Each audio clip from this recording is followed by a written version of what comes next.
আল্লাহ তাআলা হেদায়েতের রাস্তায় টানছে, শয়তান জাহান্নামের দিকে টানছে। ঘোষণা দেয়া হলো মক্কায়, মুহাম্মদের মাথা কেটে এনে দিলে এত এত স্বর্ণ মুদ্রা দেয়া হবে। ওমরে ফারুক রাজি হয়ে গেলেন। নাঙ্গা তলোয়ার নিয়ে বিশ্বনবীর মাথা কাটার জন্য ছুটলেন। নাউজুবিল্লাহ পড়বেন না? বনু জাহরা গোত্রের এক লোক বলে, আইনা ইয়া আমার, কই যাও? মুহাম্মদের মাথা কাটতে যাই। আরে মুহাম্মদের মাথা কাটতে যাও? তোমার বোন ফাতিমা বিনতে খাত্তাব আর তোমার বোন জামাই সাঈদ কদ সাবা, এরা তো ধর্ম ত্যাগ করে ফেলছে। এটা তো আমাদের ধর্ম ত্যাগ করে মুহাম্মদের ফলোয়ার হয়ে গেছে। আগে ওমর ঘর সামলাও, পরে মুহাম্মদের মাথা কাটতে যেও। ওমর ফারুক অবাক হয়ে গেলেন।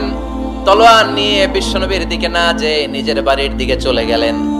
বিশ্বনবীর আপন বোন ফাতিমা বিনতে খাত্তাব, বোন জামাই সাঈদ আর খাব্বাব রাদিয়াল্লাহু তাআলা আনহু তিনজন মিলে সূরা তাহা তেলাওয়াত করছিলেন। পড়েন সুবহানাল্লাহ। মক্কায় লুকিয়ে লুকিয়ে দাওয়াত হতো। খাব্বাব রাদিয়াল্লাহু তাআলা আনহু একটা চামড়ার ফলকের মধ্যে সূরা তাহার কয়েকটা আয়াত এনে ওমর ফারুকের বোন আর বোন জামাইকে শিক্ষা দিচ্ছে, ট্রেনিং দিচ্ছে। সুবহানাল্লাহ পড়েন। লুকিয়ে লুকিয়ে ওমর ফারুক যখন ঘরে চলে আসলেন, এরা তটস্থ হয়ে গেল। সাইয়েদনা খাব্বাব বিছানার তলায় লুকিয়ে গেলেন। ওমর ফারুক বললেন, দরজা খোলো। ফাতিমা বিনতে খাত্তাব দরজা খোলার পরে নির্মম ভাবে সাইয়েদনা ওমর রাদিয়াল্লাহু তাআলা আনহু বোনের গায়ে আঘাত শুরু করে দিল। বোন জামাইকে আহত করতে শুরু করলো আর বলতে শুরু করলো, তোরা পাগল হলি কেন? কি আছে ওই মুহাম্মাদের মধ্যে? কি জাদু নিয়ে সে এসেছে?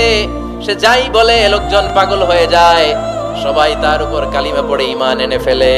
কি এমন জিনিস তোদের কাছে আছে যেটা দেখে মুহাম্মদকে তোরা ভালোবাসলি? কি আছে? কি পড়তেছিলি আমারে দেখা। ফাতেমা বলে, ইন্নাকা রিজসুন লা ইয়ামাসসুহু ইল্লাল মুতাহহারুন। ও আমার ভাই ওমর, তুমি নাপাক। তুমি কি? লা ইয়ামাসসুহু ইল্লাল মুতাহহারুন, পবিত্রতা অর্জন না করে এই কোরআন ধরা যায় না। সুবহানাল্লাহ পড়েন।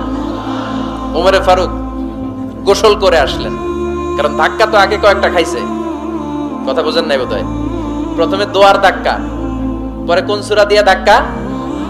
হাক্কা দিয়ে ধাক্কা। 3 নম্বরে এখন আরেকটা ধাক্কা খাবে। গোসল করে আসলেন। ফাতিমা বিনতে খাত্তাব বললেন, গোসল যখন করে এসেছেন, এই নেন।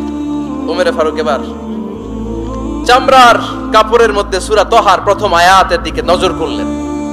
নজর করেই কোরআনের প্রেমে পড়ে গেলেন। পড়েন সুবহানাল্লাহ।